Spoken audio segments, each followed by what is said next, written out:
एक गरीब किसान का बेटा हमारा प्रदेश का मुख्यमंत्री, जो जब से मुख्यमंत्री बने 24 गुना 7 हरियाणा की जनता को उपलब्ध हैं, ऐसे यशस्वी मुख्यमंत्री जी से मैं प्रार्थना करूंगी कि वो आए और हमारा मार्गदर्शन करें और उद्बोधन दें। आदरणीय नायब सिंह सैनी जी।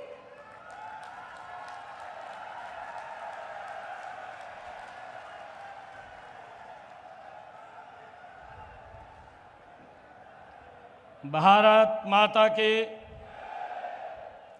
भारत माता के। आज हरियाणा की पवित्र भूमि और भगवान श्री कृष्ण के गीता उपदेश भूमि इस कुरुक्षेत्र में माननीय प्रधानमंत्री, दुनिया के सबसे लोकप्रिय नेता आदरणीय नरेंद्र मोदी जी का इस गीता की भूमि के ऊपर मैं बहुत बहुत स्वागत और धन्यवाद करता हूं।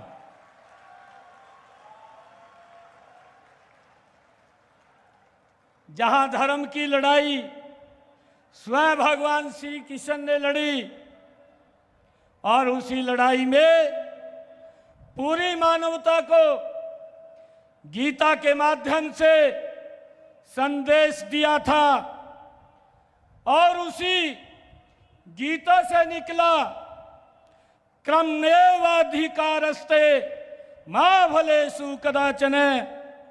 माननीय प्रधानमंत्री जी कहने को और सुनने को मैं यह गीता का श्लोक है, लेकिन 10 सालों से हरियाणा में भारतीय जनता पार्टी की सरकार आपके मार्गदर्शन में इसी कर्मण्येवाधिकारस्ते के सिद्धांत पर चल रही है।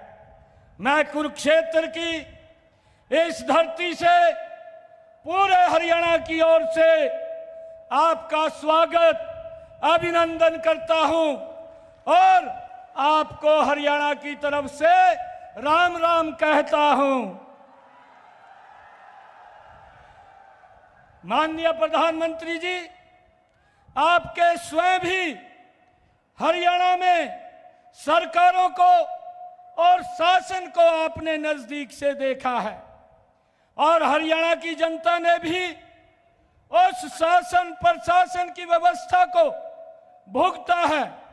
लेकिन पिछले 10 सालों में भारतीय जनता पार्टी की सरकार के सुशासन को लोगों ने देखा भी है और अनुभव भी किया है। पिछले 10 सालों में हरियाणा बदला भी है और बेहतर भी हुआ है। हरियाणा की पिछले 50 सालों की सरकारों और भारतीय जनता पार्टी की आपके तत्वाधान में 10 सालों की सरकारों के कामों में जमीन आसमान का अंतर आज दिखाई देता है।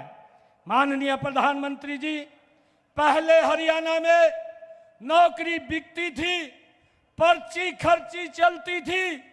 अब हरियाणा में नौकरी बिकती नहीं है, न पर्ची चलती है, न खर्ची चलती है और न ही मर्जी चलती है। पहले केवल गरीब की मेहनत और युवाओं की लगन चलती है। माननीय प्रधानमंत्री जी, पहले किसान फसल बेचता था पर दाम किसी और के खाते में जाता था।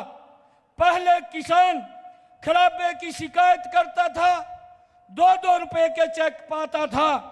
आज किसान मंडी में फसल बेच करके आता है, 72 घंटे में सीधा पैसा किसान के खाते में पहुंच जाता है और फसल खराबे का पूरा पैसा आज दिया जाता है। हमने पिछले 10 सालों में किसी किसान को 2-3 रुपए का चेक नहीं दिया है।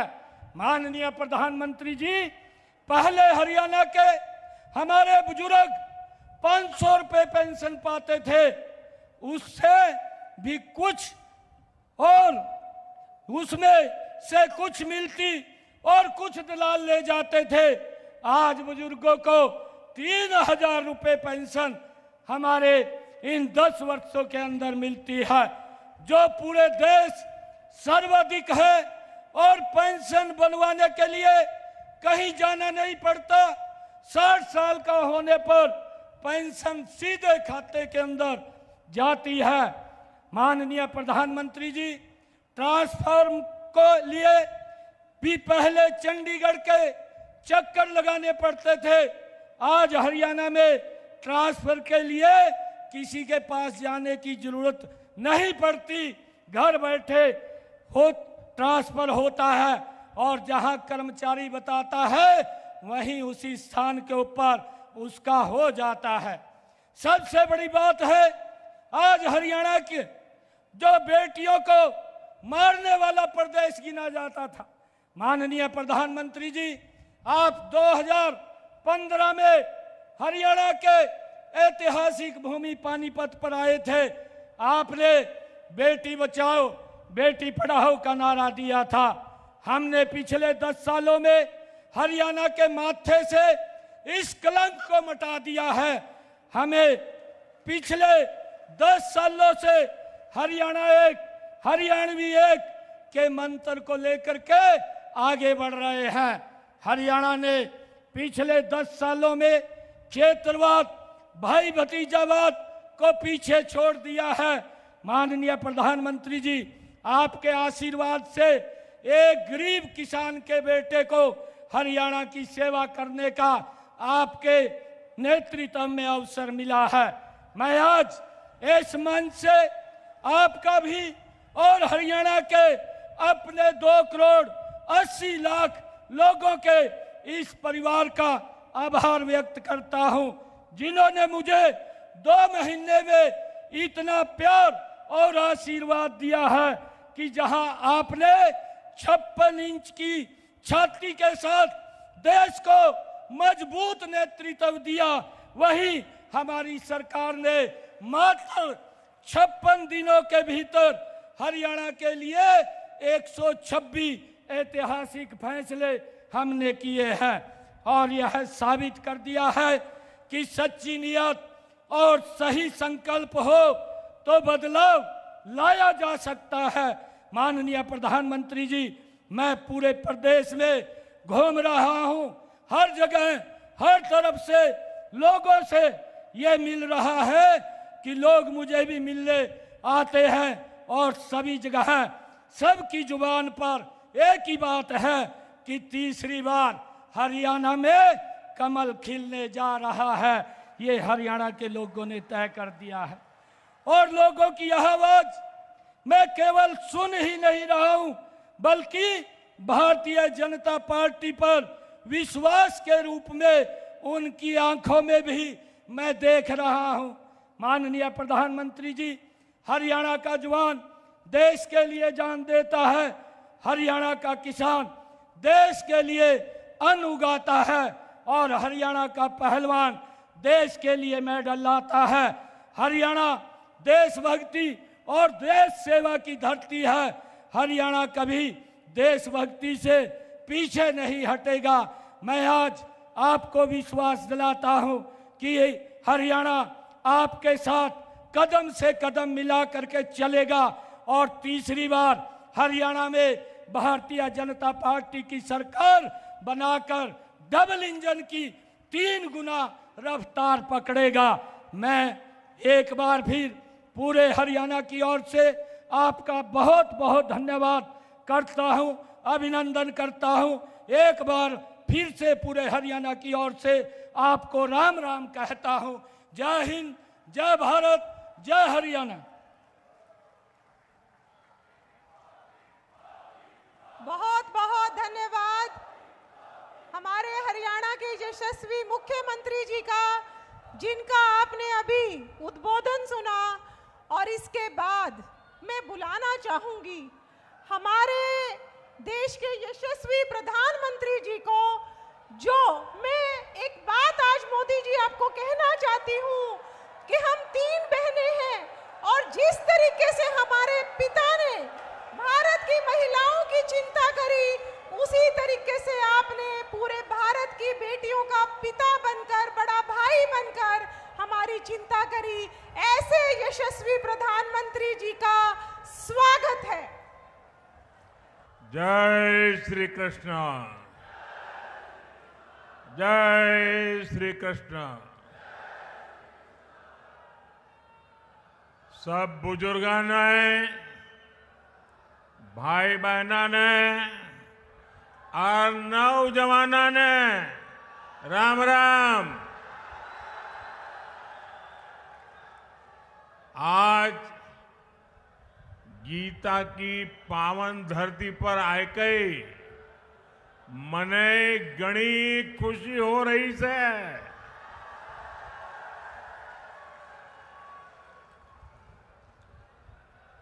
कुरुक्षेत्र में आना, भारत की संस्कृति के तीर्थ के दर्शन करना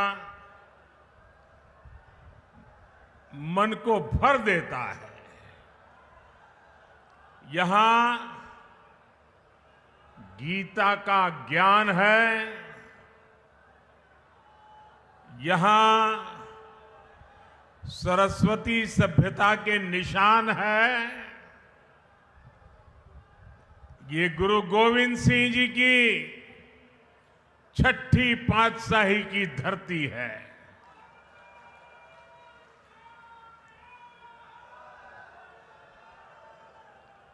यहां श्री गुरु गोविंद सिंह जी के चरण पड़े हैं। ऐसी पावन धरती से मैं आपसे फिर एक बार भाजपा सरकार बनाने का निवेदन करने आया हूं।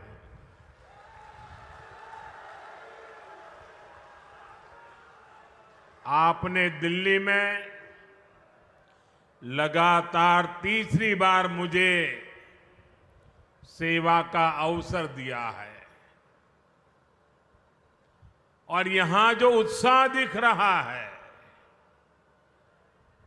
मेरा राजनीतिक अनुभव मुझे कहता है कि हरियाणा ने भाजपा की हैट्रिक लगाना तय कर लिया है।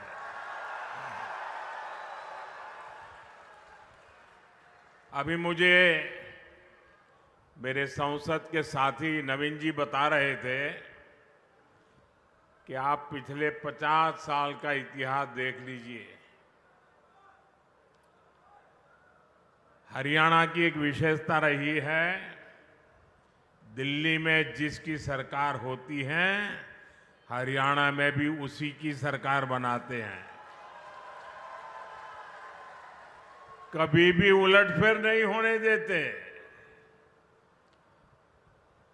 भाइयों बहनों,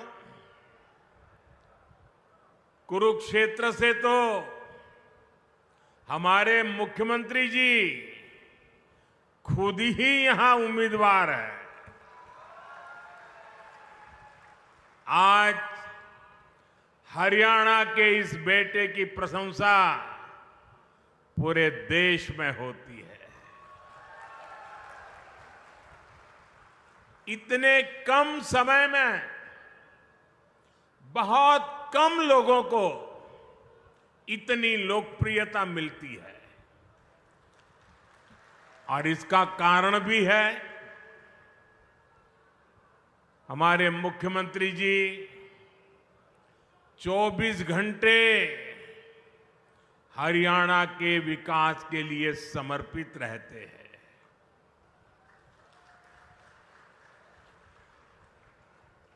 हरियाणा का जो भी व्यक्ति मिलेगा वो कहता है कि भाई हमारे मुख्यमंत्री जी तो विनम्रता के संबंध में, नम्रता के संबंध में हमारे हरियाणा का गौरव बढ़ा देते हैं। उनका व्यक्तित्व बहुत सहज है, वो बहुत सहज रूप से उपलब्ध है। और आप देखिए, पिछड़े समाज से निकलकर यहां इस बड़े पद पर पहुंचना और इस पद को भी पचा करके नम्रता का साथ जीना, ये बहुत बड़ी उपलब्धि है। भाजपा के कार्यकर्ता के नाते मुझे हरियाणा में अनेक वर्षों तक काम करने का अवसर मिला है। यहां बहुत सारे मेरे पुराने साथी बैठे हैं। जब मैं मुख्यमंत्री जी की तारीफ सुनता हूं ना, तो इतना गर्व से भर जाता हूं, इतना आनंद होता है, मन इतना प्रसन्न हो जाता है। इनका विजन और इनकी लगन बड़े बड़ों से भी कहीं बड़ी है।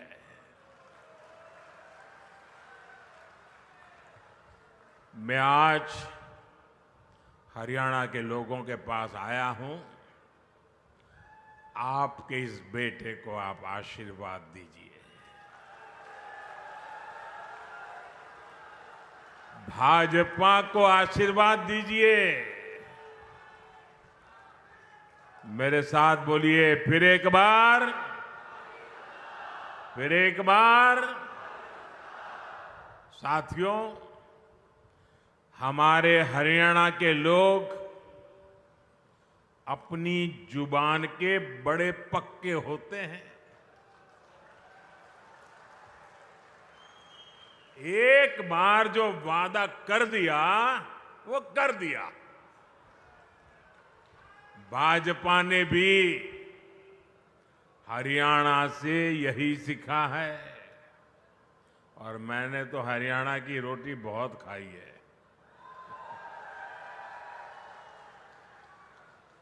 भाजपा जो कहती है, वो जरूर करके दिखाती है। अभी कुछ महीने पहले लोकसभा चुनाव के दौरान मैं आपसे आशीर्वाद मांगने आया था। मैंने कहा था कि भाजपा सरकार के 100 दिन बड़े फैसलों के होंगे। गरीब, किसान, महिलाओं और युवाओं को मजबूत बनाने वाले होंगे। अभी 100 दिन पूरे भी नहीं हुए हैं, लेकिन हमारी सरकार ने करीब 15 लाख करोड़ रुपए के नए काम शुरू करवा दिए हैं। भाजपा सरकार ने गरीबों के लिए 3 करोड़ पक्के घरों को भी मंजूर किया है। ये सिर्फ पक्के घर ही है ऐसा नहीं है, ये गरीब का पक्का एड्रेस होगा। ये गरीब के सपनों का घोंसला होगा। ये उनके सपनों का लॉन्चिंग पैड होगा। साथियों, लोकसभा चुनावों के दौरान मैंने ये भी कहा था कि हम देश में 3 करोड़ लखपति दीदी बनाने के लिए काम कर रहे हैं। बीते सालों में 1 करोड़ लखपति दीदी बन चुकी हैं, और इन 100 दिनों में, 100 दिनों के भीतर देश में 11 लाख से ज्यादा नई लखपति दीदियां बन चुकी है। और इनमें से सैकड़ों लखपति दीदियां ये मेरे हरियाणा में भी है। साथियों, 2 दिन पहले ही एक बहुत बड़ा फैसला हमने लिया है, जिसका लाभ हरियाणा के लाखों परिवारों को होगा। भाजपा सरकार ने तय किया है कि अब 70 वर्ष की उम्र से ऊपर के सभी बुजुर्गों को 5 लाख रुपए का मुफ्त इलाज मिलेगा। हर परिवार के बुजुर्ग, चाहे वो कितना ही धनी क्यों ना हो, मध्यम वर्ग का हो, उच्च मध्यम वर्ग का हो, गरीब हो, कोई भी 70 से ऊपर हरियाणा में जो भी होगा उसको 5 लाख रुपए तक बीमारी का खर्चा आपका सेवक जिम्मा लेता है।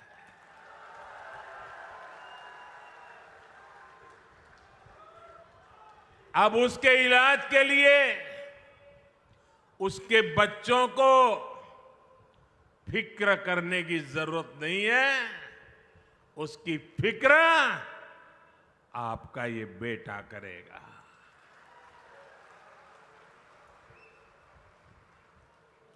देश के बुजुर्गों को दी गई गारंटी मोदी ने पूरी कर दी है। मैं हरियाणा के सभी भाइयों और बहनों से कहूंगा, आप अपने बाल बच्चों का ध्यान रखिए। आपके माता पिता की चिंता आपका ये बेटा, आपका ये भाई कर रहा है।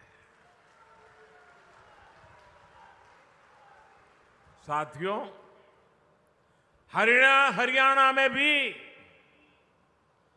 भाजपा सरकार पूरे सेवा भाव के साथ काम कर रही है। बीते वर्षों में हरियाणा निवेश के मामले में, कमाई के मामले में देश के टॉप राज्यों में पहुंचा है। गर्व होता है मुझे इस बात का। हमने कांग्रेस की सरकार का वो दौर देखा है जब विकास का पैसा सिर्फ एक जिले तक सीमित रह जाता था। हरियाणा के लोग तुरंत समझ जाते हैं। इतना ही नहीं, वो पैसा किस किस की जेब में जाता था, ये भी हरियाणा का हर बच्चा जानता है। भाजपा ने पूरे हरियाणा को विकास की धारा से जोड़ा है। भाजपा सरकार आने से पहले हरियाणा के आधे घरों में नल कनेक्शन नहीं था। आज हरियाणा में करीब करीब 100% नल कनेक्शन वाला ये राज्य बन रहा है। साथियों, भाजपा की सरकार देश में गरीब और मध्यम वर्ग के लिए बिजली का बिल जीरो करने में जुटी है।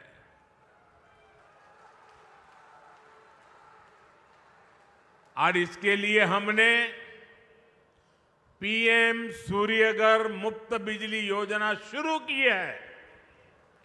इसके तहत केंद्र सरकार हर परिवार को, यहां बैठे हुए सबको कहता हूं, मोदी है, मौका मत जाने दीजिए। और हरियाणा का तो मुझ पर विशेष अधिकार है भाई। हर परिवार को करीब 80,000 रुपये की मदद दी जा रही है। इस देश में कभी ऐसा नहीं हुआ कि एक एक परिवार के लिए 80,000 रुपया।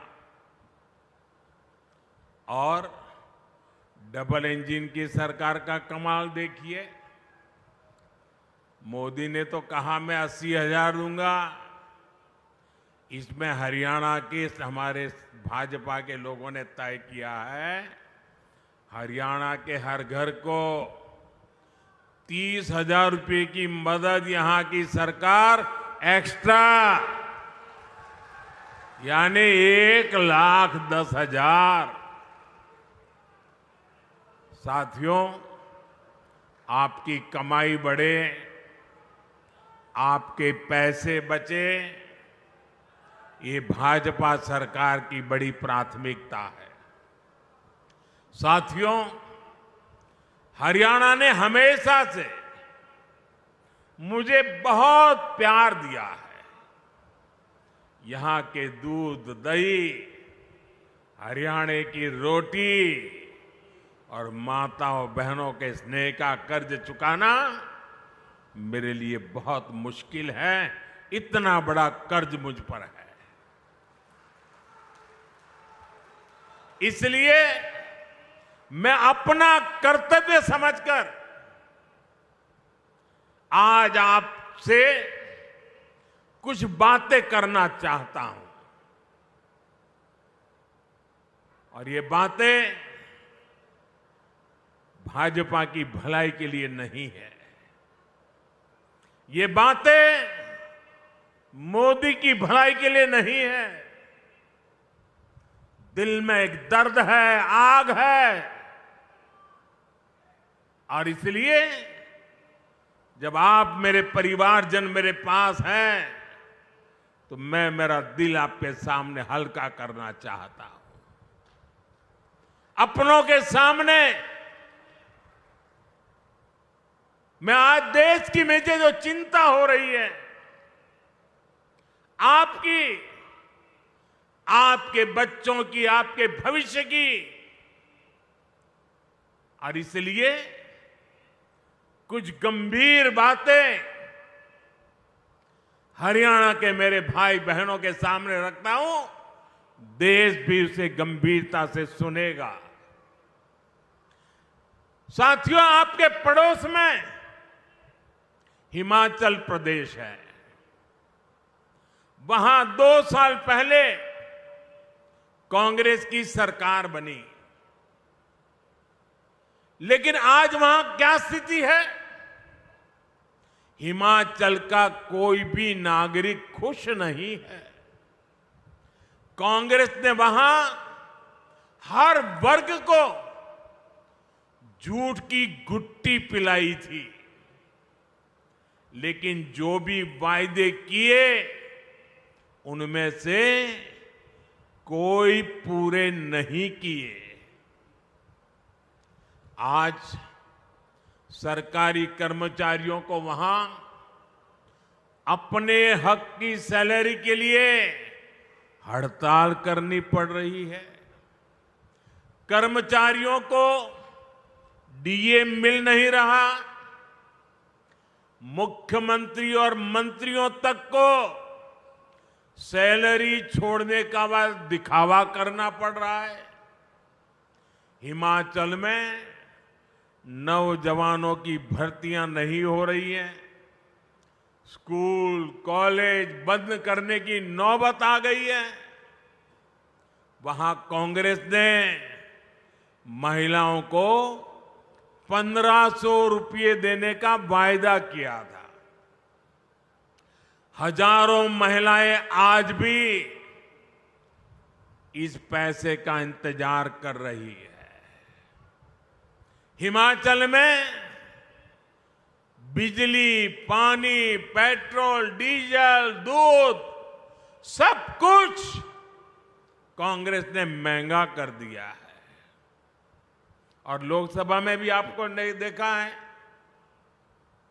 उन्होंने कहा था 1 जुलाई को खटाखट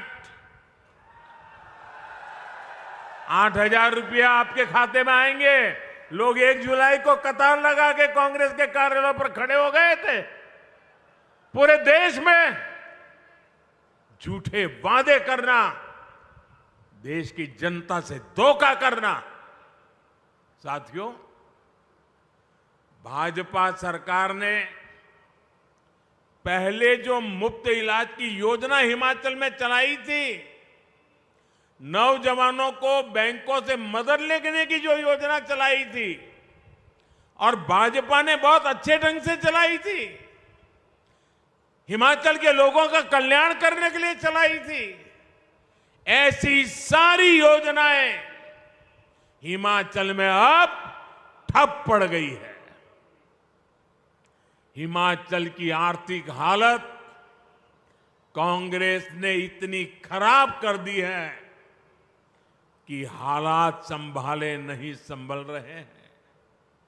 साथियों, जनता की परेशानी से, जनता की समस्याओं से कांग्रेस को कभी कोई फर्क नहीं पड़ता। कांग्रेस से बड़ी बेईमान और धोखेबाज पार्टी देश में और कोई नहीं है।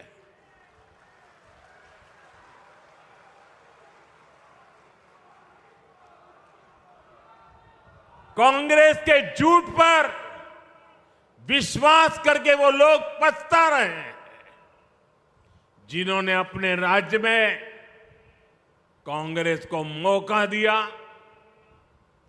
कांग्रेस के झूठ की गुट्टी ने कर्नाटका और तेलंगाना को भी नहीं छोड़ा है।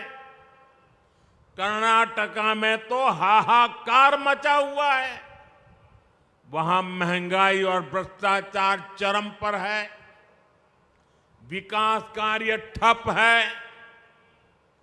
कांग्रेस आने के बाद निवेश और नौकरी दोनों कम हो गए हैं।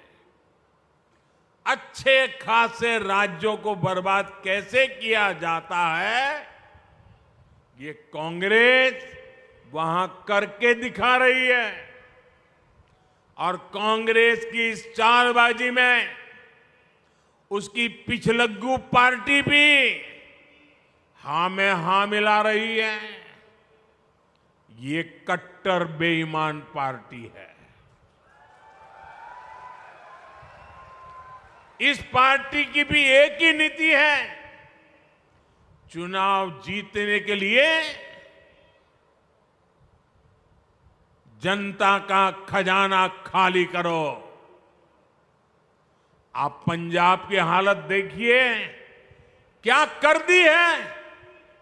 हरियाणा के लोगों को ऐसी पार्टियों को सरकार के पास भी नहीं फटकने देना है। हरियाणा को बचाने के लिए करना पड़ेगा, आपके बच्चों के भविष्य को बचाने के लिए करना पड़ेगा। साथियों, मैं कांग्रेस और उसका गाजा बाजा बजाने वालों को यहां कुरुक्षेत्र से आज एक और चुनौती देता हूं। कांग्रेस किसानों के लिए बड़ी बड़ी बातें करती है, उन्हें बड़े बड़े सपने दिखाती है। सच्चाई ये है, ये झूठ के अलावा कुछ नहीं है। अगर कांग्रेस में दम है तो वो कर्नाटका और तेलंगाना में अपनी किसान योजनाएं वहां लागू क्यों नहीं करते हैं? कहीं तो करके दिखाओ। किसान तो किसान है, हरियाणा के हो या फिर कर्नाटका के। फिर सिर्फ झूठी बातें कांग्रेस क्यों करती रहती है? जमीन पर करके क्यों नहीं दिखाते? आप देखिए, एमएसपी को लेकर यहां ये कितना शोर मचाते हैं, जबकि हमारा हरियाणा देश का वो राज्य है जो 24 फसलें एमएसपी पर खरीदता है। हरियाणा की भाजपा सरकार सिर्फ एमएसपी देती है, इतना ही नहीं, बल्कि भाव का अंतर भी देती है।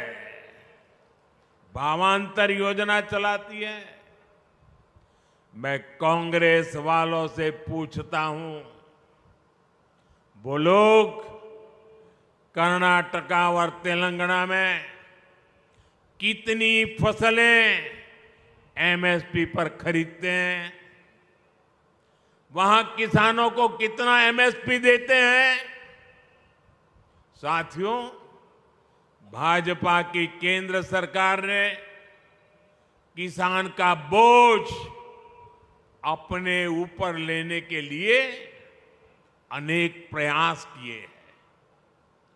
आप यूरिया का उदाहरण देख लीजिए। यूरिया का उदाहरण हमारे सामने है।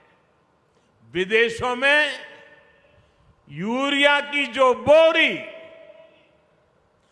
3,000 रुपए की बिकती है, वही बोरी आपको सिर्फ 300 रुपये से कम में दी जाती है। कहां 3,000 दाम और कहां 300 से भी कम में मिलना। इसके लिए केंद्र सरकार ने बीते सालों में करीब 10 लाख करोड़ रुपए जो किसान के सर पे पड़ने वाले थे, वो पड़ने नहीं दिए। 10 लाख करोड़ रुपए का बोझ दिल्ली की भाजपा सरकार ने उठाया है, ताकि मेरे किसान पर बोझ न बढ़े। साथियों, मैं आपसे एक और बात पूछूंगा, क्या कांग्रेस के राज में किसी किसान के खाते में कभी पैसा जमा होता था क्या? जरा जोर से बताइए ना, होता था क्या? 1 रुपया भी आता था क्या? ये लोग 1 पाई भी नहीं देते थे। किसानों के बैंक खातों में सीधे पैसे भेजने का काम भाजपा ने किया है। किसान सम्मान निधि के रूप में करीब 3.25 लाख करोड़ रुपए से अधिक हमने किसानों के खाते में जमा किए हैं। 3.25 लाख करोड़। साथियों, कांग्रेस किसानों को अपने हाल पर छोड़ देती है। मैं आपको फिर कर्नाटका का उदाहरण दूंगा, जहां कांग्रेस की सरकार है। देखिए कर्नाटका में क्या हो रहा है। कांग्रेस के सिर्फ कुछ महीनों के राज में आप सुन करके चौंक जाएंगे। कुछ ही समय के राज में कर्नाटका में करीब 1200 किसानों ने आत्महत्या की है। अरे डूब मरो कांग्रेस के लोग। आपके मुंह में किसान के नाम पर झूठ फैलाने का पाप पड़ा हुआ है। वो इसलिए क्योंकि सूखा पीड़ित किसानों की कांग्रेस, वहां की सरकार ने मदद नहीं की। और ये झूठे लोग यहां हरियाणा में बड़ी बड़ी बातें करते हैं। साथियों, कांग्रेस की राजनीति झूठे वादों और देश में अराजकता फैलाने के हथकंडों तक ही सीमित हो चुकी है। आप जरा याद कीजिए, इन्होंने ओल्ड पेंशन स्कीम को लेकर कितना बवाल खड़ा किया था। लेकिन देश ने जब इनका झूठा गपबाजी, गुमराह करने के तरीके पकड़ लिए तो अब ये ओपीएस का नाम लेना भी बंद कर दिए हैं। वहीं दूसरी तरफ भाजपा है। कर्मचारियों की हितैषी भाजपा सरकार नई पेंशन स्कीम लेकर आई। इसमें कर्मचारियों के लिए निश्चित पेंशन की गारंटी है। इस नई पेंशन स्कीम का देश भर के कर्मचारियों में व्यापक स्वागत हुआ है। सरकारी कर्मचारियों ने उस पर बहुत खुशी जताई है। साथियों, कांग्रेस ने किसानों के साथ ही हमेशा देश की रक्षा करने वाले वीर जवानों को भी धोखा दिया है। ये भाजपा सरकार ही है जिसने पूर्व सैनिकों के लिए 1 रैंक 1 पेंशन लागू की। इससे हरियाणा के 1.5 लाख पूर्व सैनिकों को 10,000 करोड़ रुपए से ज्यादा की मदद मिली है अकेले हरियाणा में। जबकि कांग्रेस ने तो पूर्व सैनिकों को भी अनेक दशकों तक इसके लिए लटकाए रखा था।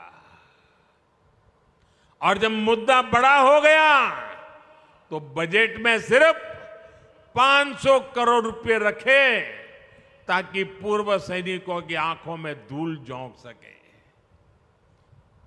साथियों, मुझे बराबर याद है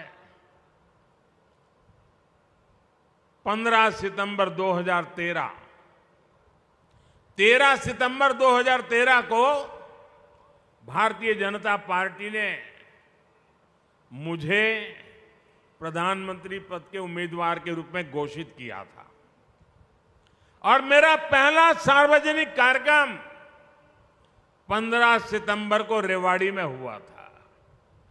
पूर्व सैनिकों का कार्यक्रम हुआ था और मैंने पूर्व सैनिकों के सामने मन से सामने सर झुकाकर कहा था कि मैं आपकी तपस्या को कभी बेकार नहीं जाने दूंगा।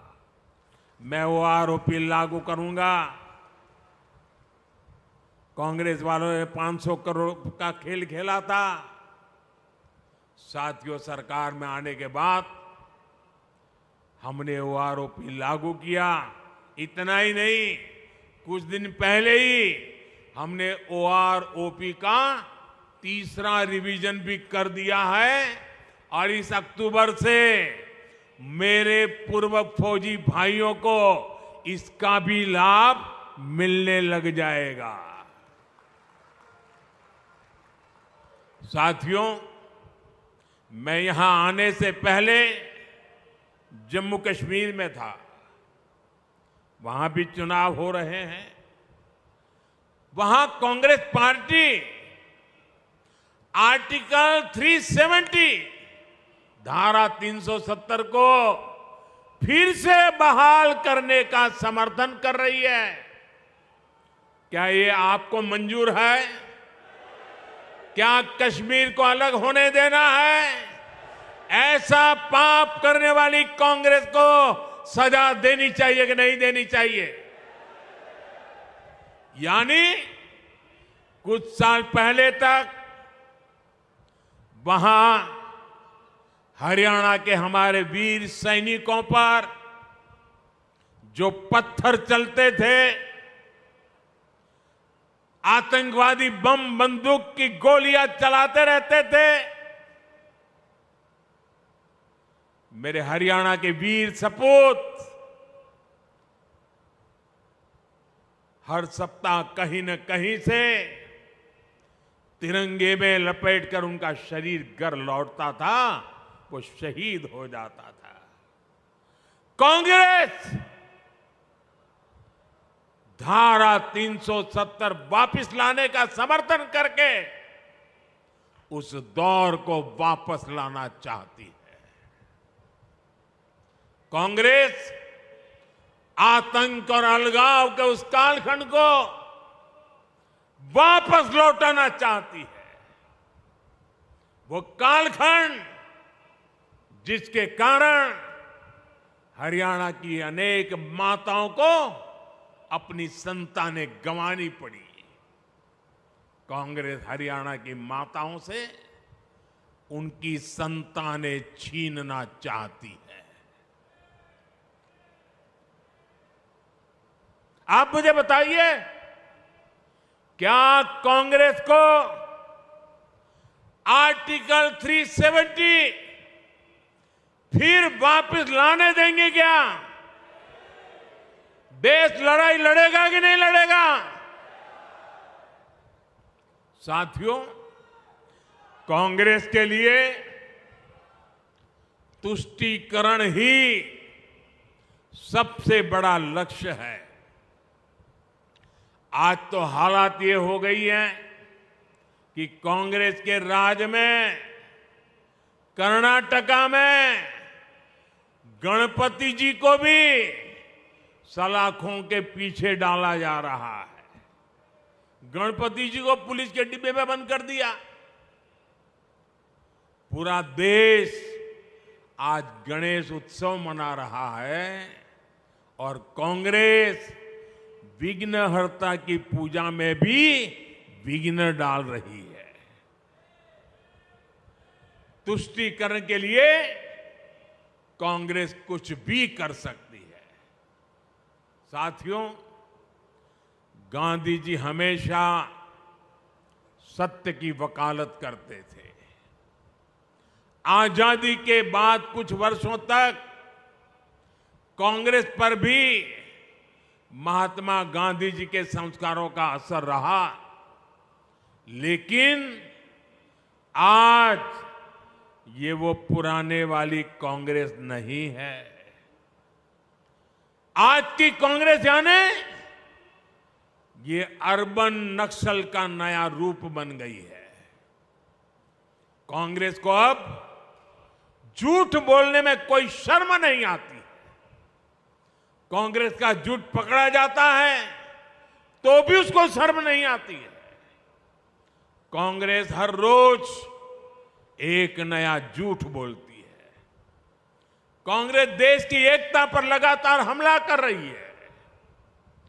कांग्रेस द्वारा पूरी तरह से नक्सलवादी विचार देश पर थोपा जा रहा है। भाजपा को बदनाम करने के लिए, उसे भारत को बदनाम करने में शर्म नहीं आ रही है। इसलिए आपको कांग्रेस और उसके साथियों से सावधान रहना है।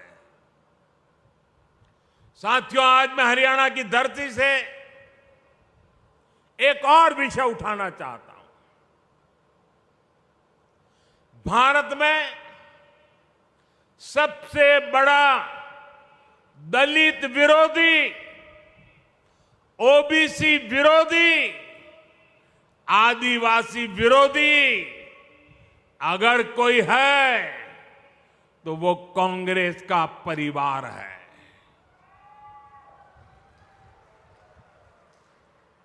अभी इन लोगों ने कहा है कि सरकार में आए तो दलितों पिछड़ों का आरक्षण खत्म कर देंगे। यही इस परिवार की सच्चाई है।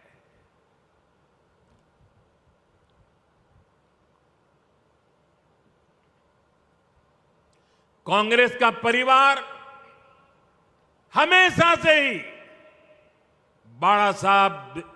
बाबा साहब आंबेडकर जी को नफरत करता था, आरक्षण का घोर विरोध करता रहा है।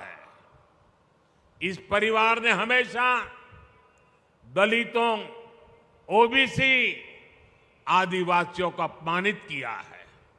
आप याद रखिए, नेहरू जी जब पीएम थे तो उन्होंने आरक्षण का विरोध किया था। राज्यों के मुख्यमंत्रियों को चिट्ठी लिखी थी, सबूत मौजूद है। और इतना ही नहीं, नेहरू जी ने यह भी कहा था कि आरक्षण वाले नौकरी पा जाएंगे तो सरकारी सेवा की क्वालिटी खराब हो जाएगी। ये नेहरू जी के शब्द है।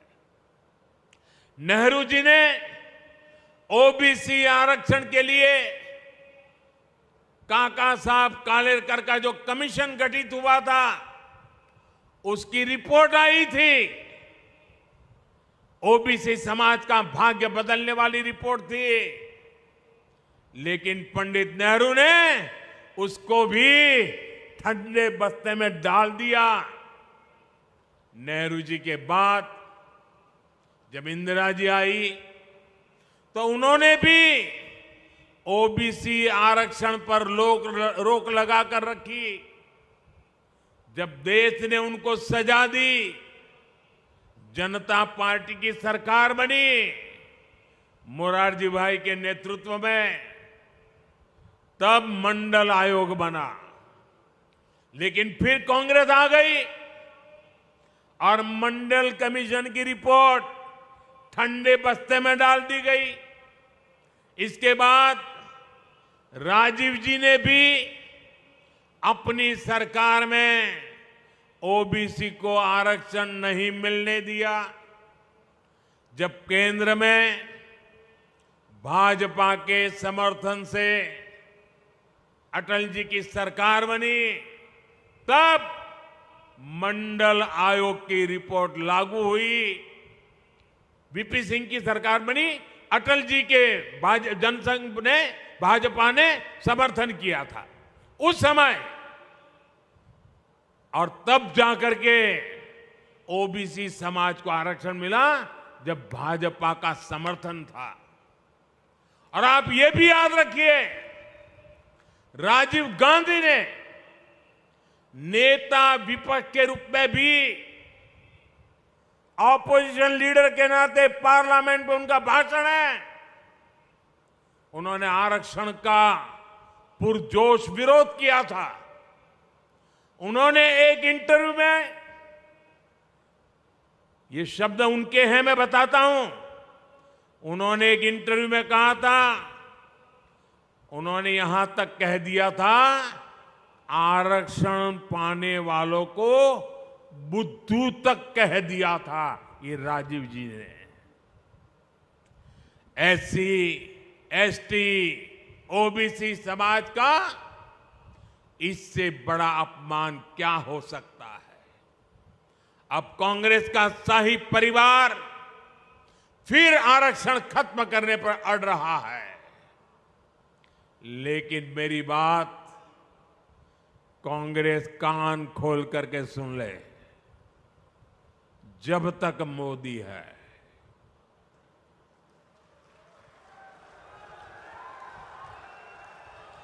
जब तक मोदी है, तब तक बाबा साहब आंबेडकर के दिए आरक्षण में से रत्ती भर भी लूट नहीं करने दूंगा, हटाने नहीं देने दूंगा।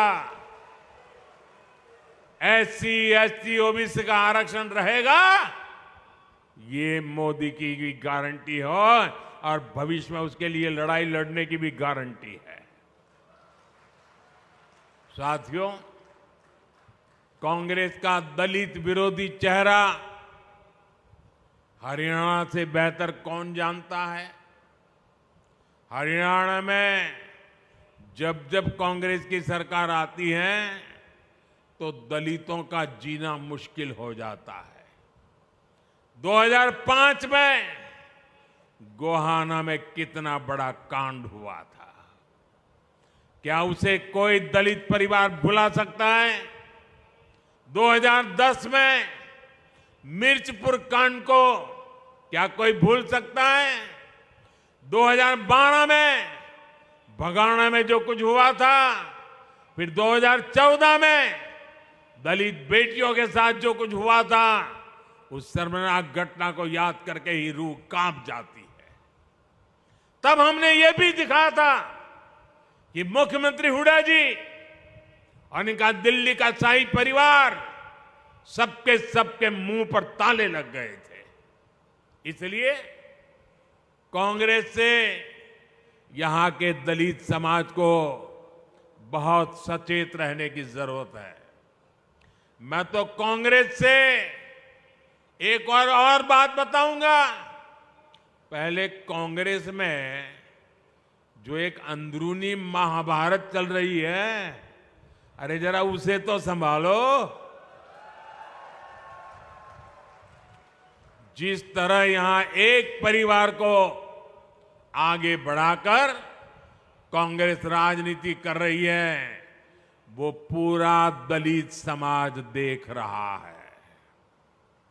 साथियों, भाजपा की सरकार पूरी ईमानदारी से हरियाणा के विकास में जुटी हुई है, जबकि कांग्रेस की सरकार के दौरान यहां भ्रष्टाचार ही संस्कार बन गए थे। इसका बहुत बड़ा नुकसान हरियाणा के नौजवानों को हुआ। जब यहां कांग्रेस की सरकार थी तो खर्ची और पर्ची के बिना नौकरी नहीं मिलती थी। भाजपा सरकार ने खर्ची पर्ची के इस खेल को बंद कर दिया है। इसकी प्रशंसा आज पूरे देश में हो रही है। भाजपा सरकार ने पूरी पारदर्शिता से यहां करीब 1.5 लाख सरकारी नौकरियां दी है।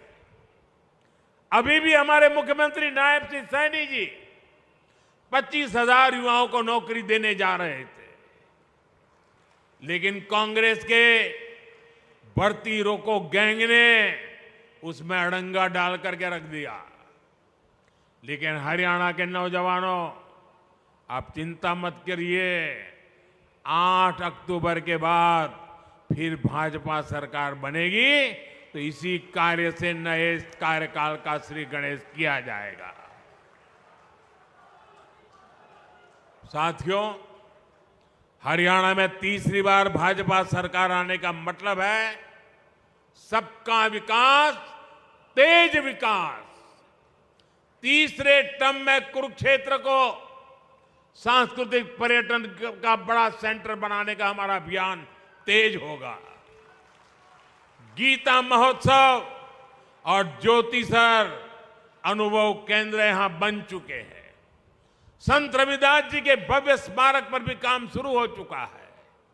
विकास कैसे हर काम तेजी से हो, इसके लिए तीसरी बार यहां पूर्ण बहुमत की भाजपा सरकार बनानी है।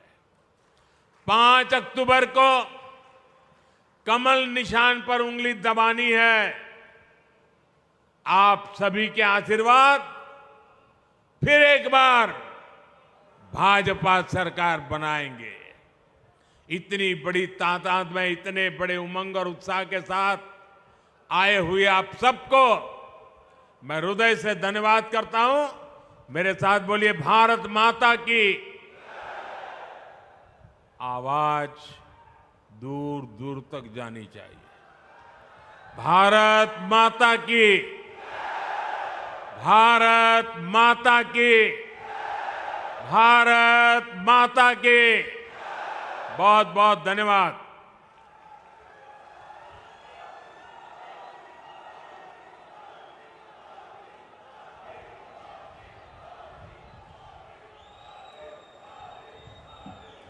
आज भारत के यशस्वी प्रधानमंत्री जी ने आकर हमें अपना आशीर्वाद दिया।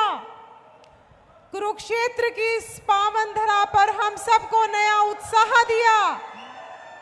तो ऐसे हमारे भाई नरेंद्र मोदी जी का मैं हरियाणा के सभी कार्यकर्ताओं की तरफ से हृदय की गहराइयों से धन्यवाद करती हूं। और हम सब नारा लगाएंगे, मोदी है तो मुमकिन है, मोदी है तो, मोदी है तो, मोदी है तो। मोदी जी को जय श्री राम, मोदी जी को जय श्री राम, मोदी जी को जय श्री राम।